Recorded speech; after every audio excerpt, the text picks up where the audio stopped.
പഞ്ചായത്ത് വാരം തുടരുകയാണ്. നാളെ പോളിംഗ് ബൂത്തിലേക്ക് പോകുന്ന ജില്ലകളിൽ ഇപ്പോൾ നമ്മൾ എത്തുന്നത് ആലപ്പുഴയിലേക്കാണ്.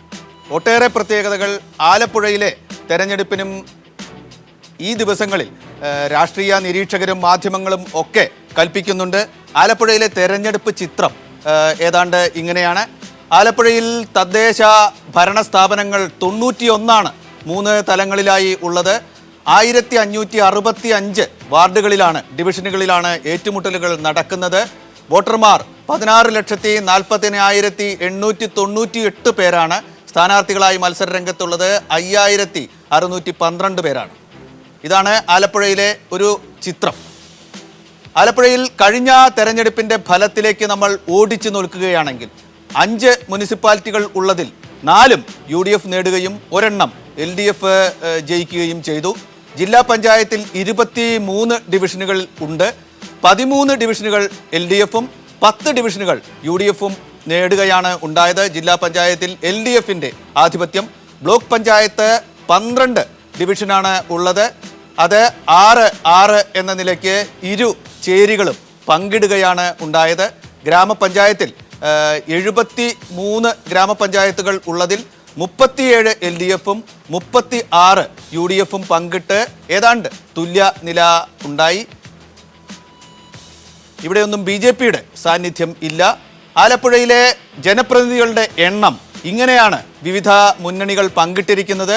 701 പേർ UDFിൽ നിന്ന് ജയിച്ചപ്പോൾ 721 ജനപ്രതിനിധികൾ LDFിന് കയ്യിലുണ്ട്. LDFിനാണ് അക്കാര്യത്തിൽ മുൻതൂക്കം ഉള്ളത്, ചെറിയ മേൽക്കൈയാണ്.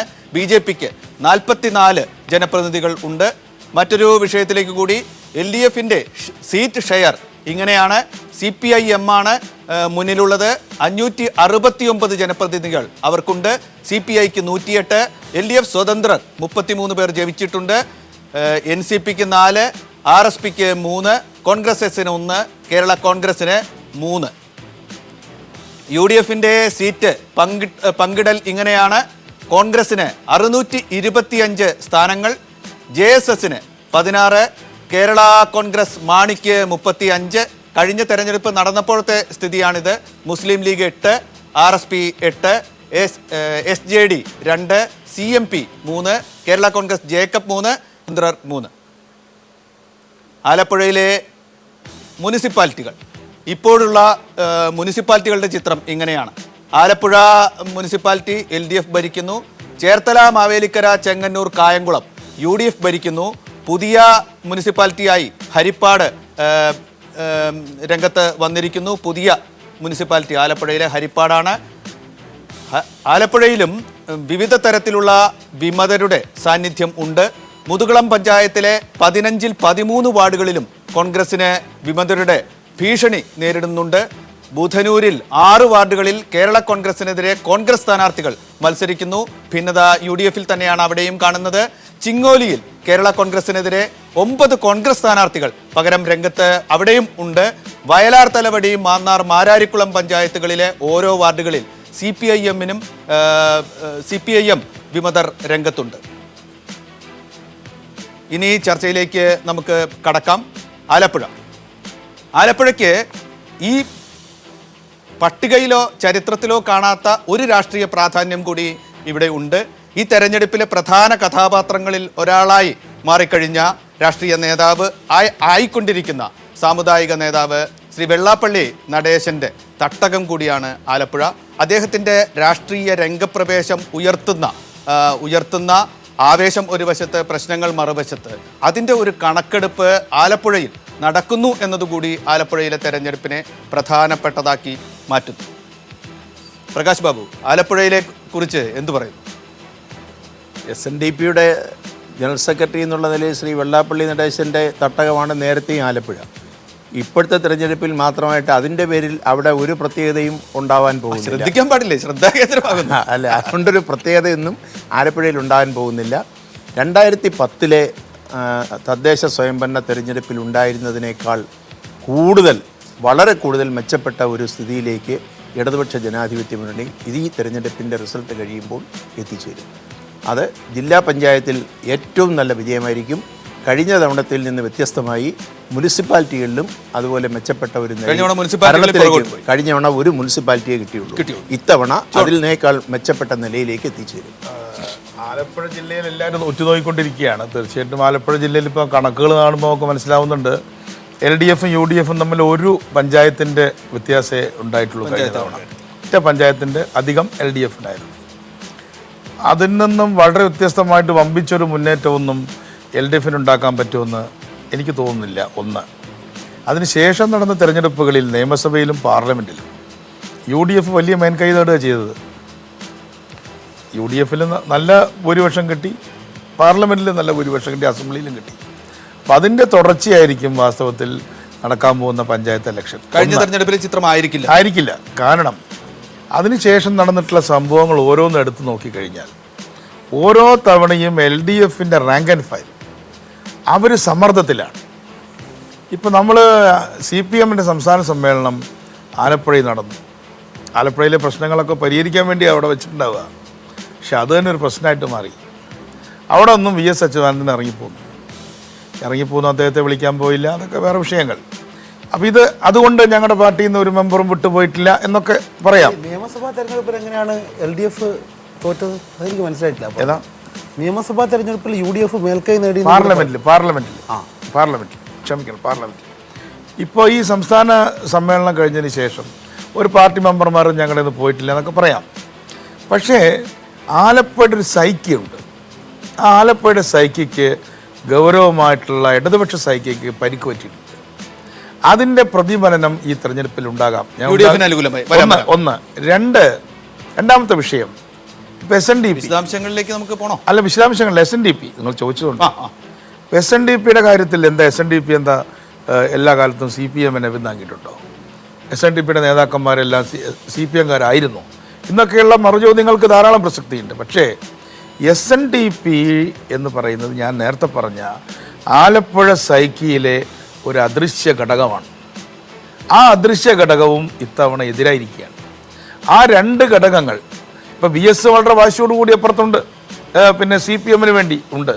പക്ഷേ ഈ കഴിഞ്ഞ 2-3 കൊല്ലക്കാലത്തിനിടയിൽ ഈവൻ ഈ SNDP തന്നെ അപ്പുറത്ത് പോയതിൻ്റെ പല കാരണങ്ങളിലൊന്ന് ഇത്തരത്തിലുള്ള ഭിന്നതയാണെന്ന് കൂടെ വായിക്കുന്ന ഒരാളാണ് ഞാൻ. തീർച്ചയായിട്ടും UDFിൻ്റെ അഭിപ്രായങ്ങൾ തന്നെ ഒരേ ഘട്ടത്തിൽ വരട്ടെ. ഉണ്ണിത്താൻ. അല്ല, ഇപ്പോൾ ആലപ്പുഴ ജില്ലയിലെ മുനിസിപ്പാലിറ്റികളിൽ ഒരെണ്ണം മാത്രമാണ് ഇടതുപക്ഷ ജനാധിപത്യ മുന്നണിക്കുള്ളത്. നമുക്കറിയാം, കഴിഞ്ഞ അസംബ്ലി തെരഞ്ഞെടുപ്പിന് തൊട്ടു മുമ്പാണ് തദ്ദേശ സ്വയംഭരണ സ്ഥാപനങ്ങളിലെ തെരഞ്ഞെടുപ്പ് നടന്നത്. അതിനുശേഷമാണ് ശ്രീ രമേശ് ചെന്നിത്തല ഹരിപ്പാട്ട് MLA ആയി. അപ്പോൾ സ്വാഭാവികമായി ഇപ്പോൾ ഒരു പുതിയ മുനിസിപ്പാലിറ്റി വന്നിരിക്കുന്ന ഹരിപ്പാട്ടാണ്. അപ്പോൾ കഴിഞ്ഞ പ്രാവശ്യം ഞങ്ങൾക്ക് നഷ്ടപ്പെട്ടു എന്ന് പറയുന്ന ആലപ്പുഴ മുനിസിപ്പാലിറ്റി അടക്കം ഈ പുതിയ ഹരിപ്പാട് ഞങ്ങൾ പിടിക്കും. ആലപ്പുഴ മുനിസിപ്പാലിറ്റി തിരിച്ചു പിടിക്കും. അപ്പോൾ അതോടുകൂടി ഇത്തവണ ഈ തദ്ദേശ സ്വയംഭരണ സ്ഥാപനങ്ങളുടെ തെരഞ്ഞെടുപ്പിൽ ആലപ്പുഴ ജില്ലയിൽ ഇടതുപക്ഷ ജനാധിപത്യ മുന്നണിക്ക് ഒറ്റ മുനിസിപ്പൽ ഭരണവും കിട്ടാൻ പോകുന്നില്ല. ഞാനിപ്പോൾ ഈ അടുത്ത കാലത്ത് ആലപ്പുഴയിൽ 2 സിനിമാ തിയേറ്ററുടെ ഉദ്ഘാടനം നടത്തി. ഞാൻ അവിടെ യാതൊരു വിഭാഗീയതയും കാണിക്കാതെ എല്ലാ ആളുകളെയും വിളിച്ചു. അവിടെ ഇപ്പം നടക്കുന്നൊരു തർക്കം MPയുടെ പേര് MLAയുടെ പേരിന് മുകളിൽ വെക്കുന്നു എന്നുള്ളതാണ്. അതുകൊണ്ട് ഞാൻ MPയുടെ പേര് MLAയുടെ പേരിന് താഴെയാണ് വെച്ചത്. അതൊരു പുതിയ പ്രശ്നമായോ? അമ്പലപ്പുഴ MLA ആണ് ശ്രീ സുധാകരൻ. ഞാൻ ആലപ്പുഴയിലാണ്. ആലപ്പുഴ കൈരളി ശ്രീ എന്നാണല്ലോ പറയുന്നത്. അമ്പലപ്പുഴ കോൺസ്റ്റിറ്റ്യുവൻസിയിലാണെങ്കിലും ആലപ്പുഴ തിയേറ്റർ എന്ന് പറയുന്നതുകൊണ്ട് ആലപ്പുഴ MLA കൂടെ ഞാൻ ക്ഷണിച്ചു. മാത്രമല്ല, കേരളത്തിൻ്റെ ഇപ്പോഴത്തെ പ്രതിപക്ഷ നേതാവും മുൻ മുഖ്യമന്ത്രിയുമായ ശ്രീ അച്യുതാനന്ദനെ ഞാൻ ചടങ്ങിൽ ക്ഷണിച്ചു. ആ ഒറ്റ കാരണം കൊണ്ട് അമ്പലപ്പുഴ MLA അതിൽ പങ്കെടുത്തില്ല. അപ്പോൾ നമ്മളീ പറയുന്ന പോലെ ഉപരിതലത്തിൽ ഇവരൊക്കെ തമ്മിൽ ഐക്യമുണ്ടെന്ന് പറയുന്നതല്ലാതെ പാർട്ടിക്കകത്ത് അതിരൂക്ഷമായ പ്രശ്നം ആലപ്പുഴ ഇപ്പോഴും നടക്കുകയാണ്. അത് ഈ തെരഞ്ഞെടുപ്പിൽ റിഫ്ലക്റ്റ് ചെയ്യുമെന്നുള്ള കാര്യത്തിൽ യാതൊരു തർക്കവും വേണ്ട. കാരണം ഇപ്പോൾ തെരഞ്ഞെടുപ്പിൽ അച്യുതാനന്ദനെ അരുവിക്കര ഇറക്കില്ലേ? അരുവിക്കരയിലെ ഒരു സ്റ്റാർ ഒറേറ്റർ അല്ലായിരുന്നോ ശ്രീ അച്യുതാനന്ദൻ? പക്ഷേ ജനങ്ങൾ ഇതെല്ലാം കണ്ടുകൊണ്ടിരിക്കുകയാണ്. കാരണം ഇന്ന് ഇൻ്റർനെറ്റ് യുഗമാണ്, സോഷ്യൽ മീഡിയ ഉണ്ട്. അപ്പോൾ അവരെല്ലാം ഇതിലൂടെ കണ്ടുകൊണ്ടിരിക്കുകയാണ്. അപ്പോൾ ഉപരിതലത്തിലുള്ള ഒരു ഐക്യമല്ലാതെ ആലപ്പുഴ ജില്ലയിൽ അത്തരം ഒരു ഐക്യമില്ല. മാത്രമല്ല, ഇപ്പം ഞാനിപ്പോൾ SNDPയെ കുറിച്ച് പറയുമ്പോൾ SNDPയുടെ മുൻകാല നേതാക്കന്മാരെല്ലാം കോൺഗ്രസ്സുകാരാണ്. ശ്രീ R. ശങ്കർ, അതുപോലെ തന്നെ ശ്രീ PS. കാർത്തികേയൻ, അതിനുശേഷം വന്ന KK. Viswanathan, K Rahulan, MK Raghavan, PS Velayudhan, Shri Vellappally Natesan പോലും AK ആന്റണിയോടൊപ്പം ഒരണാ സമരത്തിൽ പങ്കെടുത്ത KSU നേതാവാണ്. പക്ഷെ ഒരു കാലത്തും ഈ കോൺഗ്രസിൻ്റെ നേതാക്കന്മാർ SNDP നയിച്ച കാലത്ത് പോലും ശങ്കർ സാർ തൊട്ട് വെള്ളാപ്പള്ളി നടേശനുള്ള കാലത്ത് ശ്രീനാരായണീയരുടെ വോട്ട് അവരുടെ ആഹ്വാനത്തിൻ്റെ അടിസ്ഥാനത്തിൽ ഞങ്ങൾക്ക് അനുകൂലമായി കിട്ടിയിട്ടില്ല. ശ്രീനാരായണീയർ വോട്ട് എല്ലാ കാലവും ഇടതുപക്ഷ ജനാധിപത്യ മുന്നണിക്ക് കിട്ടിക്കൊണ്ടുന്ന വോട്ടുകളാണ്. പക്ഷേ ഈ തെരഞ്ഞെടുപ്പിൽ അതൊരു വലിയ പ്രശ്നമാണ്. ശ്രീനാരായണീയർ പിന്നെ ഇത്തവണ ഇടതുപക്ഷ ജനാധിപത്യ മുന്നണിക്ക് വോട്ട് ചെയ്യാനുള്ള സാഹചര്യം വളരെ വിരളമാണ്. അതുകൊണ്ട് ആലപ്പുഴ ജില്ലയിൽ ഇടതുപക്ഷ ജനാധിപത്യ മുന്നണി പ്രതീക്ഷിക്കാത്തൊരു പരാജയം ഈ തെരഞ്ഞെടുപ്പിൽ വന്ന് ഭവിക്കുമെന്നുള്ളതാണ് എൻ്റെ ഒരു രീതി. BJPയുടെ അഭിപ്രായം പറയാനുള്ള സന്ദർഭമാണ് പത്മകുമാർ. അവിടെ മറ്റു ജില്ലകളെ പോലെ തന്നെ ആ ജില്ലയിലും നമ്മൾ വിജയിക്കും. ചുരുക്കിക്കളഞ്ഞു അത്ര ആണെന്നല്ല. അല്ല, ഇപ്പോ ഇതിൽ ചർച്ചയിൽ വന്നത് താങ്കൾ അങ്ങനെ ചുരുക്കാൻ ഞാൻ അനുവദിക്കില്ല. ഇതിൽ ചർച്ചയിൽ വന്നത് എനിക്ക് അഭിപ്രായമില്ല. പല സഖ്യകക്ഷികൾ ഉണ്ട്, സഖ്യമല്ലെങ്കിൽ പോലും പലരും കൂട്ടുചേർന്ന് നിൽക്കുന്നുണ്ട് BJPയോട് എന്ന് താങ്കൾ പറയാറുണ്ട് ഈ ചർച്ചയിൽ, KPMS പോലെയുള്ള പലരും. പക്ഷേ വെള്ളാപ്പള്ളിയുടെ ഒരു ബന്ധം, ആ ബന്ധം അദ്ദേഹത്തിൻ്റെ തട്ടകം എന്ന നിലയ്ക്ക് ഏറ്റവും ശ്രദ്ധേയമാകുന്ന ഒരു ജില്ലയാണ്.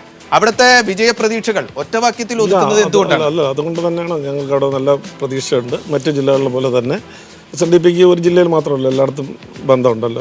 ആലപ്പുഴയിൽ SNDP KPMSന് നല്ല പ്രവർത്തനമുള്ള മേഖലയാണ്. തീർച്ചയായിട്ടും നമുക്ക് ആലപ്പുഴയിൽ 140 സ്ഥാനാർത്ഥികൾ SNDPക്ക് ഉണ്ട്. അവരുടെ വിജയപ്രതീക്ഷ അല്ല, അത് തന്നെ ഞങ്ങൾ ധാരണയിലുള്ള സ്ഥാനാർത്ഥികളെല്ലാം തീർച്ചയായിട്ടും ആലപ്പുഴ ജില്ലയിൽ ജയിക്കും. ഇതെല്ലാം കൂടി വെച്ചുകൊണ്ട് എത്ര സീറ്റ് കിട്ടും എന്ന തരത്തിലുള്ള ഒരു പ്രവചനത്തിലേക്ക് പോകാനാവുമോ? അങ്ങനെ എന്തെങ്കിലും കഴിഞ്ഞതിനേക്കാൾ വളരെയേറെ മെച്ചപ്പെടുകയാണ്. പക്ഷെ അവിടെ ശക്തമായ ഒരു നീക്കം നടക്കുന്നുണ്ട്. ഞാൻ ഇന്നലെ ആലപ്പുഴയിലും കായംകുളത്തൊക്കെ ഉണ്ടായിരുന്നു. അവിടെ ഈ SNDPയുടെ ഇപ്പോൾ അദ്ദേഹം പറഞ്ഞല്ലോ, SNDP നേതൃത്വത്തിൻ്റെ ആഹ്വാനമൊന്നും ശ്രീനാരായണീയർ കേൾക്കാറില്ല കഴിഞ്ഞ കാലങ്ങളിൽ നിന്നൊരു അഭിപ്രായം ശ്രീ ഉണ്ണിത്താൻ പറഞ്ഞല്ലോ. പിന്നെ എന്തുകൊണ്ടാണ് ഇവരിപ്പോൾ വ്യാകുലപ്പെടുത്തുന്നത്? BJPയും SNDP നേതൃത്വം കൂടെ ഒന്നിച്ചതിന് ഇവരിത്ര വ്യാകുലപ്പെടേണ്ട ഒരു കാര്യമല്ലോ. പക്ഷെ ഇപ്പൊ അവിടെ നടക്കുന്നത് ഞാൻ പറഞ്ഞ തുളസി ശ്രദ്ധിക്കാതെ പോയത് കൊണ്ടാണ് കാലത്തൊന്നും ശ്രീനാരായണീയർ വോട്ട് കോൺഗ്രസിനല്ല, അത് ഇടതുപക്ഷ മുന്നണിക്കാണ്. അപ്പോൾ ഞാൻ ഇന്നലെ അറിഞ്ഞ ന്യൂസ്, BJPക്ക് ഷൂറുള്ള പല വാർഡുകളിലും ഇടതും വലതും കൂടെ രഹസ്യമായൊരു ധാരണ LDFും ഉണ്ടാകുന്നതായിട്ടൊരു ധാരണ ഇന്നലെ എനിക്ക് കിട്ടിയ ഒരു റിപ്പോർട്ടാണ്. അപ്പോൾ ഇവർ വളരെ അല്ല രഹസ്യമാണ്. അപ്പോൾ ഇവരുടെ ശ്രദ്ധയിൽപ്പെട്ട് കാണത്തിൽ രഹസ്യമായിട്ട് വളരെ ആത്മാർത്ഥമാണ്. ഞങ്ങളൊക്കെ സിനിമാക്കാരായതുകൊണ്ട് രാഷ്ട്രീയം മറന്ന് ചിലരൊക്കെ പറയാറുണ്ട്. അങ്ങനെ പറഞ്ഞ എൻ്റെ ഒരു അടുത്ത സുഹൃത്താണ്, ഇടതുപക്ഷക്കാരിലൊരാളാണ്. ഇടതുപക്ഷത്തിന് വോട്ട് പിടിക്കാൻ പോകുന്നതിനിടയ്ക്ക് വഴിക്ക് വെച്ച് എന്നോട് പറഞ്ഞൊരു രഹസ്യം. അതിന് ഏറെക്കുറെ സത്യം ഉണ്ടെന്ന് എനിക്ക് തോന്നി. അത് അങ്ങനെയാണെങ്കിൽ വലിയ ചേരിയായി അവിടെ ഉയർന്നു വരും BJP എന്നാണ് അതിന്റെ അർത്ഥം. അല്ല, അവിടെ മറ്റു രണ്ട് ചേരികളും കൈകോർക്കണമെങ്കിൽ അല്ല, എല്ലായിടവും ഇല്ല. ചിലയിടത്ത് ചില സ്ഥലങ്ങളിലെങ്കിലും BJPക്ക് പ്രാതിനിധ്യമുള്ള അല്ലെങ്കിൽ മുൻ ഇതുള്ള പലയിടത്തും ഇവർ തമ്മിൽ യോജിക്കുന്നുണ്ട്. മനഃപൂർവ്വം ഈ പറഞ്ഞ വെള്ളാപ്പള്ളി എന്ന് മോശക്കാരനാകണം. ഇതുവരെ എല്ലാവർക്കും ഇഷ്ടക്കാരനായിരുന്നല്ലോ. ഈ ഒരു ഇലക്ഷന് വെള്ളാപ്പള്ളി എല്ലാവർക്കും എതിരാണ്, ശത്രുവാണ്. അതൊന്നും മാറ്റാൻ വേണ്ടിയുള്ള ഒരു നീക്കം അവിടെ ഉണ്ട്. ആലപ്പുഴ ജില്ലയിൽ BJPയെ തോൽപ്പിക്കുന്നതിന് വേണ്ടി LDFും UDFും കൂടി ഒന്നാവുന്ന ചില സന്ദർഭങ്ങളൊക്കെ ഉണ്ട് ധാരണകൾ ഉണ്ട് എന്ന് ശ്രീ കൊല്ലം തുളസി പറഞ്ഞത് അദ്ദേഹത്തിന് മാത്രം കിട്ടിയ അതെ അങ്ങനെ പറയുമ്പോൾ തന്നെ ആ രഹസ്യത്തിനകത്തൊരു പൊതിഞ്ഞു കെട്ടിയതാണെങ്കിലും ഒരു പരസ്യമുണ്ടല്ലോ. ഒരിക്കലും അതിൻ്റെ ഒരു സാഹചര്യം അവിടെ വരുന്നില്ല. കാരണം BJP ഏതെങ്കിലും സ്ഥലത്ത് ഭരണത്തിലേക്ക് വരത്തക്കൊണ്ട് ജയിക്കുമെന്നുള്ള ധാരണ അവിടെ ആർക്കുമേ ഇല്ല. BJPക്ക് പോലും ഉള്ള കാര്യമല്ല. ആലപ്പുഴ ജില്ല വലിയ പ്രാധാന്യം ഇത്തവണ നിരീക്ഷകർ കൽപ്പിക്കുന്ന ഒരു ജില്ലയാണ്. ഈ തെരഞ്ഞെടുപ്പിൽ ഇടതുപക്ഷ ജനാധിപത്യ മുന്നണി തുടക്കം മുതൽ ഈ നിമിഷം, രണ്ടാം ഘട്ട വോട്ടെടുപ്പ് നാളെ രാവിലെ തുടങ്ങാൻ പോവാണ്. ഈ നിമിഷം വരെ മുന്നണിക്കുണ്ടായ ഒരു ഗുണം സമ്പൂർണ്ണ ഐക്യം. ഒരു തരത്തിലുള്ള അസ്വാരസ്യവുമില്ലാതെ, അല്ലെങ്കിൽ സാധാരണ മാധ്യമങ്ങൾ പാർട്ടിക്കകത്തെ പ്രശ്നം അല്ലെങ്കിൽ മുന്നണിക്കകത്തുള്ള പ്രശ്നം, ഘടകകക്ഷികൾ തമ്മിലുള്ള പ്രശ്നം എന്നൊക്കെ പറഞ്ഞ് വലിയ ബഹളം വെക്കാറുണ്ടായിരുന്നു. പക്ഷേ ഇത്തവണ തെരഞ്ഞെടുപ്പ് പ്രചാരണം തുടങ്ങിയത് മുതൽ ഈ നിമിഷം വരെ ഒരു തരത്തിലുള്ള ഭിന്നതയും പാർട്ടിയുടെ നേതൃത്വത്തിലോ പാർട്ടികൾ തമ്മിലോ അല്ലെങ്കിൽ നേതാക്കൾ തമ്മിലോ ഉണ്ടായില്ല എന്നതാണ് ഇടതുപക്ഷ ജനാധിപത്യയുടെ ഏറ്റവും വലിയ വിജയ പ്രതീക്ഷ തന്നെ. അതിന്റെ ഫലം തീർച്ചയായും ആലപ്പുഴയിലല്ലേ ഉണ്ടാവേണ്ടത്. കാരണം ഇപ്പോൾ പറഞ്ഞതെന്ന് വെച്ചാൽ ഒരു നേതാവ് പങ്കെടുക്കുന്ന യോഗത്തിൽ മറ്റൊരാൾ പങ്കെടുക്കുന്നില്ല. ഏതെങ്കിലും തരത്തിലൊരു കല്യാണത്തിനോ അല്ലെങ്കിൽ ഒരു മരണ വീട്ടിലോ പോയി പങ്കെടുത്തിട്ടില്ലെങ്കിൽ അത് ഗ്രൂപ്പിസമാക്കി കൊണ്ടുപോകുന്ന ഒരു വിരുത് ഇവർ കാണിക്കുന്നുണ്ട്. പക്ഷേ ഞാൻ പറയുന്നത് ഒരു കാര്യം, അത് രണ്ട്, ആലപ്പുഴയിൽ നേരത്തെ വെള്ളാപ്പള്ളി ഒരുപാട് രാഷ്ട്രീയ ഇടപെടലുകൾ നടത്തിയിട്ടുണ്ട്. ആ നടത്തിയപ്പോഴൊക്കെ വെള്ളാപ്പള്ളി എവിടെ നിൽക്കുന്നു അതിനെതിരായിട്ടുള്ള വിഭാഗം ജയിച്ചിട്ടുണ്ട്. നമ്മൾ ആ ചരിത്രം ഇപ്പോൾ എൻ്റെ പ്രിയപ്പെട്ട സുഹൃത്ത് ഉണ്ണിത്താൻ്റെ നേതാവാണ് ആര്, വി.എം. സുധീരൻ. വി.എം. സുധീരനെ തോൽപ്പിക്കണം എന്ന് വെള്ളാപ്പള്ളി ആഹ്വാനം ചെയ്തപ്പോൾ വി.എം. സുധീരൻ ജയിച്ചു. വി.എം. സുധീരനെ ജയിപ്പിക്കണമെന്ന് ആഹ്വാനം ചെയ്തപ്പോൾ തോറ്റു. അതുമാത്രമല്ല, ഈ കഴിഞ്ഞ പാർലമെന്റ് തെരഞ്ഞെടുപ്പിൽ ഇടുക്കിയിൽ ഡീൻ കുര്യാക്കോസിന് വേണ്ടി വെള്ളാപ്പള്ളി നേരിട്ടിറങ്ങി പ്രവർത്തിക്കുകയായിരുന്നു. അവിടെ ഭംഗിയായി ഡീൻ കുര്യാക്കോസ് തോറ്റു. അതുകൊണ്ട് പൊതുവേ ഈ പറയുന്നതിന് പുറമെ ഒരു കാര്യം പറയുന്നത്, വെള്ളാപ്പള്ളി എവിടെ തൊട്ടോ അവിടെ മുടിയും എന്നാണ് ഇപ്പൊ പറയുന്നത്. അതുകൊണ്ട് തന്നെ മനോജ് ഞാൻ പറഞ്ഞ കാര്യം ആവർത്തിക്കുകയാണ് ചെയ്തത്. ഞാൻ എന്താ പറഞ്ഞേ?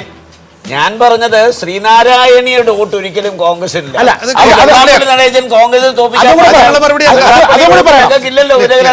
അതൊന്ന് ശ്രീനാരായണിയുടെ വോട്ട് ഒരിക്കലും കോൺഗ്രസിന് കിട്ടൂല എന്നുള്ള അദ്ദേഹം പറഞ്ഞത് ശരിയാണ്.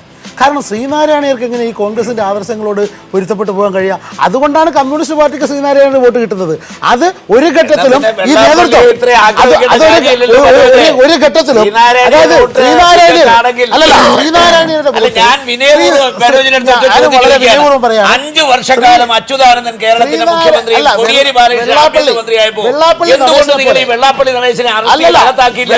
ശാശ്വതീകാരന്റെ കൊന്നത് വെള്ളാപ്പള്ളി നടേശനാണ്.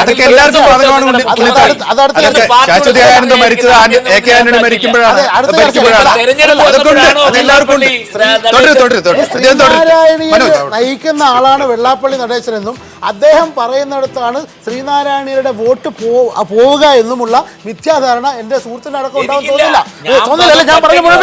ഞാൻ പറഞ്ഞു മുഴുമിക്കട്ടെ. ഇദ്ദേഹം പറഞ്ഞ ശങ്കർ മുതൽ ഗോപിനാഥൻ വരെയുള്ള SNDPയെ നയിച്ച ആളുകളുടെ ലിസ്റ്റ് പറഞ്ഞല്ലോ. എല്ലാവരും കോൺഗ്രസിന്റെ പ്രധാനപ്പെട്ട നേതാക്കളായിരുന്നു. എന്നിട്ട് പക്ഷേ ഒരു ശ്രീനാരായണനും കോൺഗ്രസിന്റെ കൂടെ പോയിട്ടില്ല. അതുപോലെ തന്നെ രാഘവന്റെ കാലത്ത് ഒരു ലയന ശ്രമം പോലും ഉണ്ടായി. അത് മാത്രമല്ല, SRP ജനിച്ചതും മരിച്ചതും UDF-ലാണ്. SRP എന്ന പാർട്ടി, രാഷ്ട്രീയ പാർട്ടി ജനിച്ചതും അവസാനിച്ചതും UDF-ലാണ്.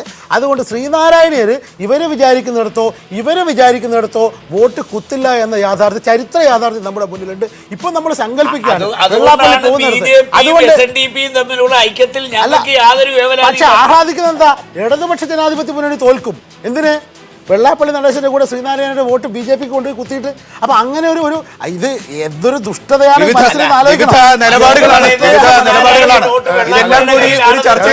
ഒരുമിച്ചാക്കുക സ്വാഭാവികമല്ല.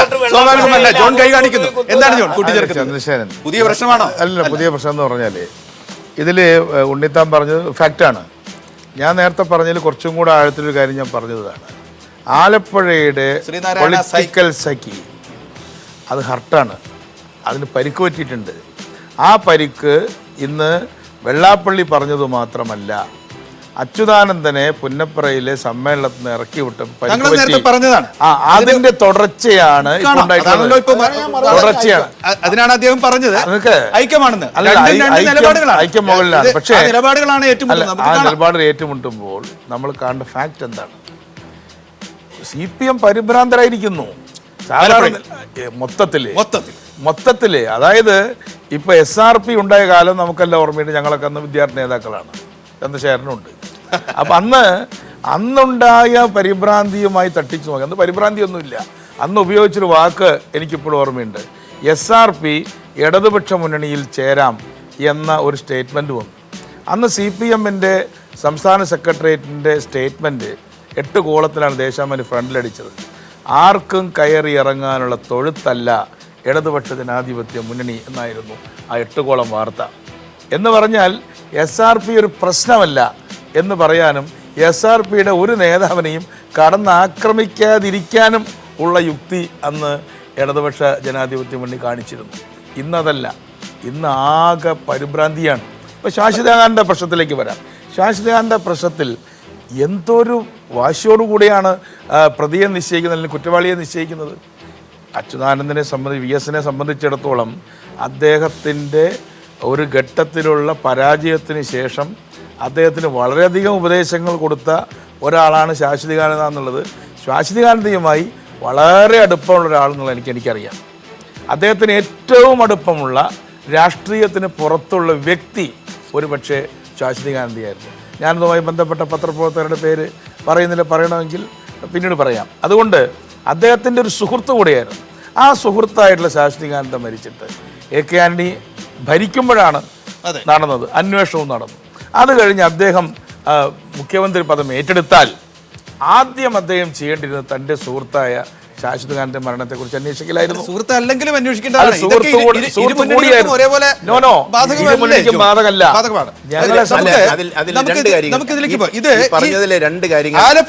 ആലപ്പുഴയിൽ ശ്രീനാരായണ മനസ്സ് മുറിവേറ്റിരിക്കുന്നു എന്നൊരു നിരീക്ഷണത്തോട് താങ്കൾ ഒന്നും പറഞ്ഞില്ല. അത് പറഞ്ഞു കഴിഞ്ഞിട്ട് നമുക്ക് ഒരു ഇടവേളയ്ക്ക് പോകാം.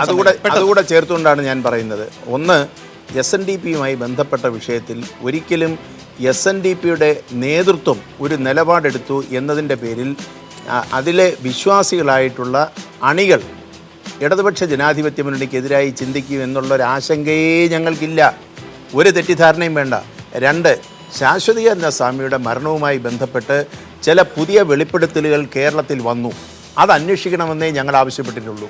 അത് താമസിപ്പിച്ചതാണ് ഇപ്പോൾ ചർച്ച ചെയ്യുന്ന വിഷയം. നാളെ തെരഞ്ഞെടുപ്പ് നടക്കാൻ പോകുന്ന കേരളത്തിലെ 7 ജില്ലകളിലൂടെയുള്ള ഒരു സഞ്ചാരമാണ്. അവിടുത്തെ പ്രശ്നങ്ങൾ, തെരഞ്ഞെടുപ്പ് മേഖലയിലെ പ്രധാനപ്പെട്ട സംഭവവികാസങ്ങൾ, ഇതെല്ലാം കൂടി പരാമർശിക്കുന്ന ഒരു ചർച്ചാ പരിപാടിയാണ് നമ്മൾ മുന്നോട്ട് കൊണ്ടുപോയിക്കൊണ്ടിരിക്കുന്നത്. ഇപ്പോൾ നമ്മൾ ആലപ്പുഴയിലെ ചർച്ചയ്ക്ക് ശേഷം ഇപ്പോൾ വീണ്ടും കോട്ടയം ജില്ലയിലേക്ക് വരികയാണ്. കോട്ടയം ജില്ലയിലെ ചില പ്രത്യേകതകളിലേക്ക് പോകുന്നതിന് മുമ്പ് തന്നെ ഏറ്റവും പ്രധാനപ്പെട്ട ചില രാഷ്ട്രീയ സാന്നിധ്യങ്ങളുടെ ഫലമായി കോട്ടയവും ഇത്തവണ ചില പ്രത്യേക തരത്തിലുള്ള ശ്രദ്ധ ആകർഷിക്കുന്നു. കേരള രാഷ്ട്രീയത്തിൽ പ്രത്യേക നിലപാടെടുത്ത് നിൽക്കുന്ന PC ജോർജിൻ്റെ രാഷ്ട്രീയ ഭാവി നിർണയിക്കുന്ന ഒരു തെരഞ്ഞെടുപ്പ് കൂടി ആയിരിക്കും കോട്ടയത്ത് ഇത്തവണ നടക്കുന്നത്. ഒപ്പം തന്നെ ഈ തെരഞ്ഞെടുപ്പിൽ ആകെ ചർച്ച ചെയ്യപ്പെട്ട KM മാണിക്കെതിരായ വിവാദങ്ങൾ ഈ തെരഞ്ഞെടുപ്പിൽ ഏറ്റവും വലിയ ഒരു ചർച്ചാ വിഷയമാണ്. അദ്ദേഹത്തിൻ്റെ തട്ടകം കൂടിയാണ് കോട്ടയം.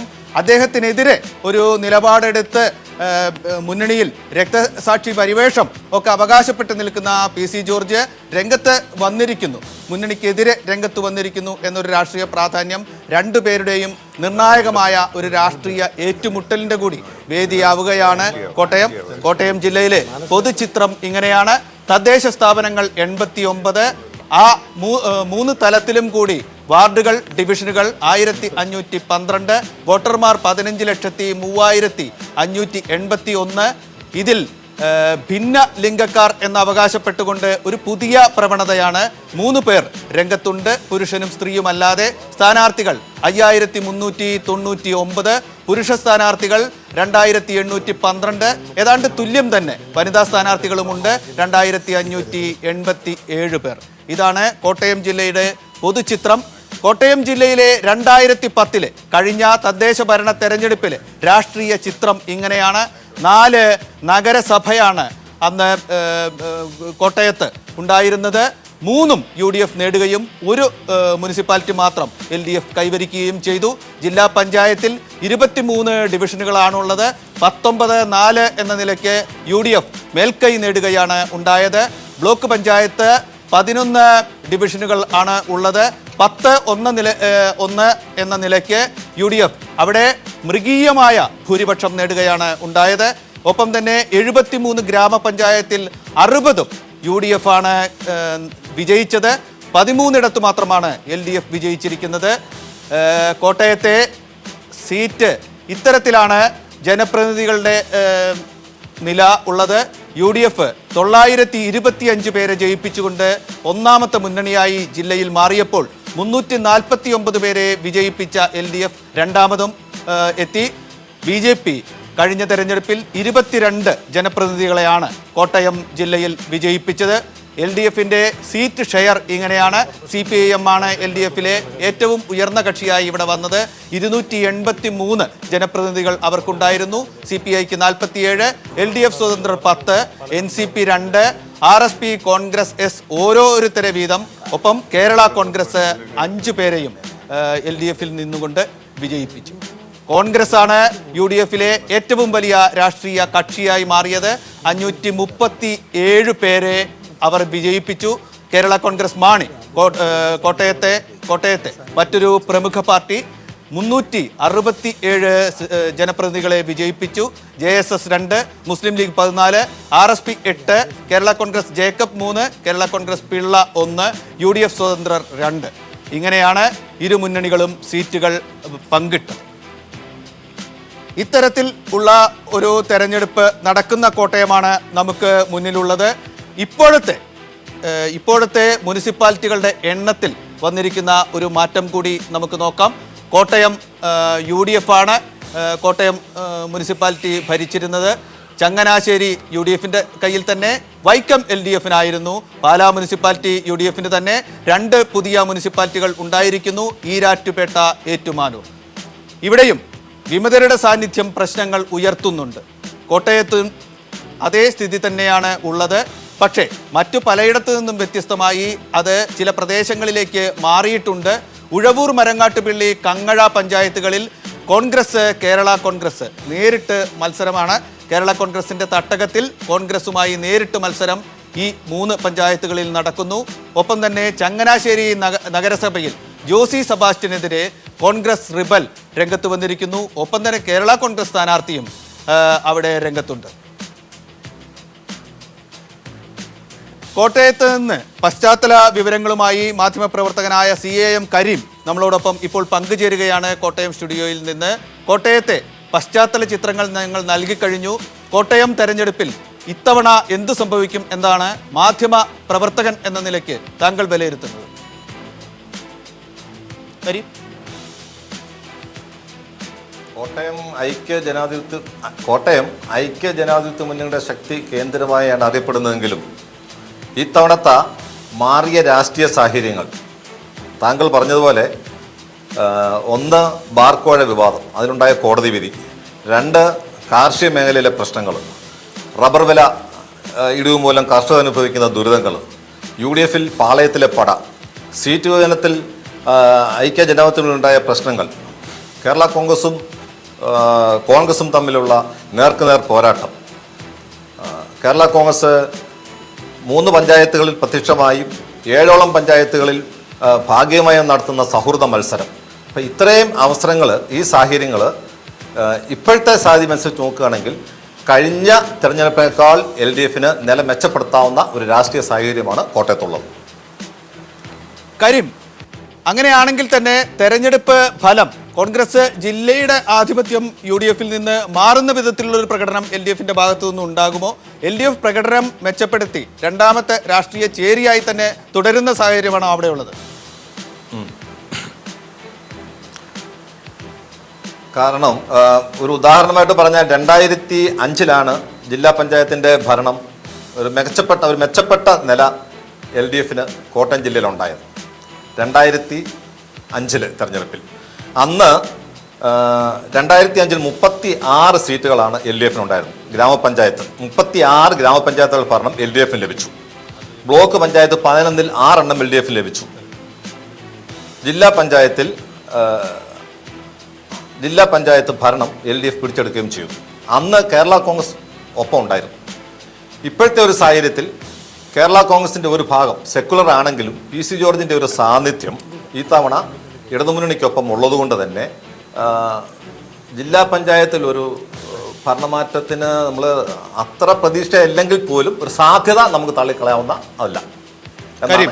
വളരെ നന്ദി കരീം, വളരെ നന്ദി.